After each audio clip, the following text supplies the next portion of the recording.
Today we're talking how to start homeschooling. But before we get into it, let me just say I'm not an expert. These are my opinions, my thoughts, the advice I would give to a new homeschooling mom. But you can take it or leave it. There are lots of opinions, and so this is just mine. It's not gospel truth, but here's what I would say to you. Along with that, if you are super overwhelmed by this whole thing, if there's just too much information coming at you and this video feels like just more information for you that you just don't know how to process, then I would say skip the middle of this video, watch my tips number 1 or tips number 2, points, tips, whatever you want to call them, and also watch the very last one because those are the 3 that I would say for you as a super overwhelmed delving into a new world mom that I would say to you. But if you are somebody who really likes to get into things, think through the processes, think through all the stuff, then the rest of this video is for you.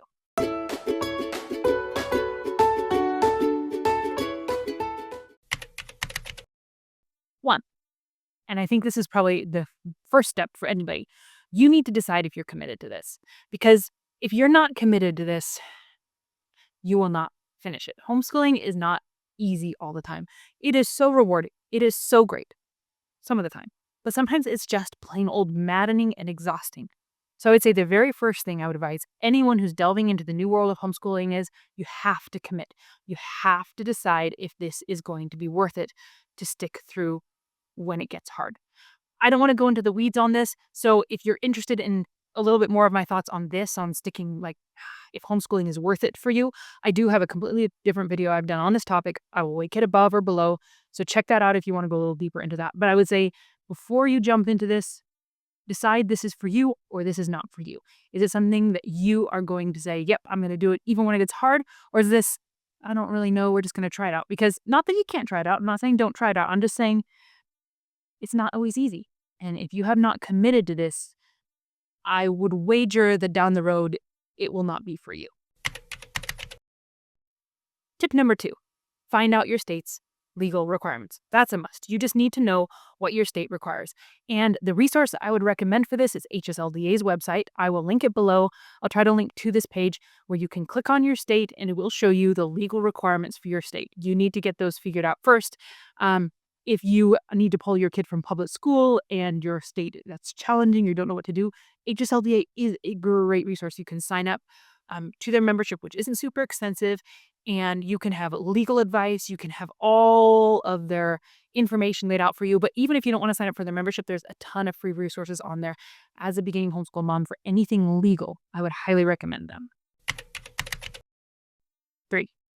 Learn what your homeschool philosophy is. What is your motive behind homeschooling? What are you going to want out of it? Is your goal just to keep up with state standards? Is it to help a child who's behind?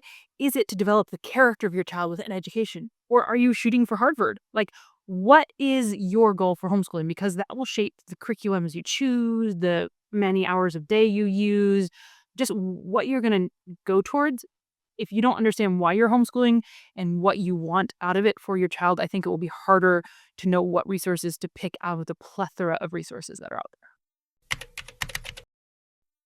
4, and I would say this is optional. I would say this is going to be helpful for some moms and not for others, and that's finding your homeschooling style. For me, it's helpful because it kind of narrows down what things I want to use. There is so much curriculum out there, and if you've done any digging, you already know this. There is so much.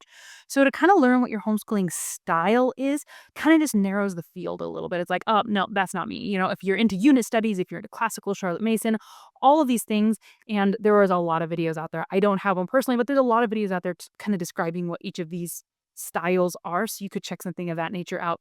But if you delve into that a little bit and just kind of discover what your learning goals are and your styles, and I think this kind of goes with my previous point of your homeschool philosophy, it'll narrow down the curriculum that is a good fit for you and the curriculum that isn't, and just kind of cut out some of the extras that you just know you're not interested in without having to do the deep dive into them.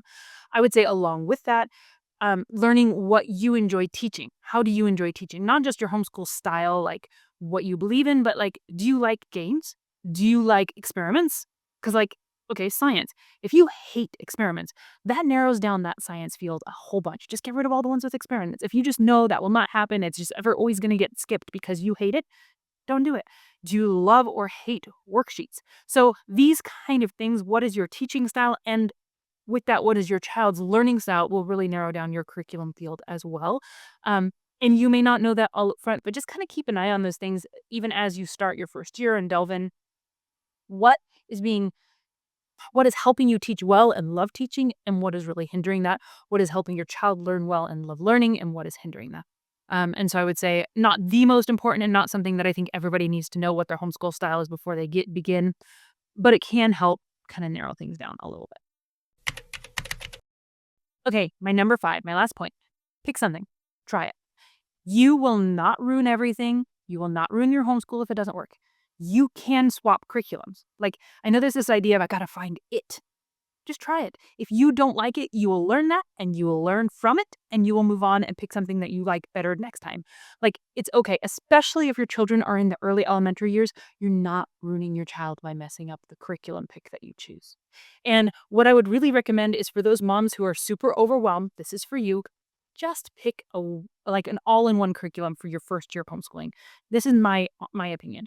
And not everybody agrees with me, but just find something that has everything covered for you, a package curriculum, BJU, Abeka, Sunlight, something like that, that just you order the grade level because it covers all your bases. You don't have to worry about, am I doing it right? Am I getting all the bits, all the pieces, right? It just kind of takes that worry off your brain. Often they have a nice schedule for you. They kind of have everything laid out for you and then start teaching it. And you will learn in that first year what you like and what you don't like.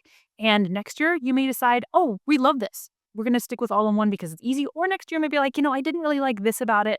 And I did like this, but I didn't like this. And that gives you a great jumping off point for the next year of what you do and don't like. It helps you find it. But just picking like an all in one curriculum, everything's being covered. Everything's kind of being handheld. You're being more handheld because everything's laid out for you. Everything works together. Everything's cohesive and comprehensive. You have your schedule, your guides. Everything's there for you. Your child's not missing out on something big. But then as you're teaching, you can discover what you like and don't like. And again, it will not destroy everything if you pick something you don't like. Do it and learn from it. And next year, you'll know what you don't like. So you kind of know where to go from there.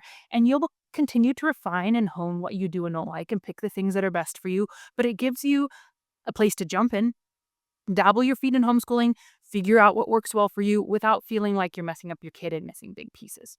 So that's my opinion. That's all it is. But I hope this is helpful for you. If you have any thoughts, let me know. Any questions, I would love to answer any questions you have. If I missed some big point in like how to begin homeschooling that you think people should know, comment that below so they see it. And as always, thanks for joining me, and we will see you guys again soon.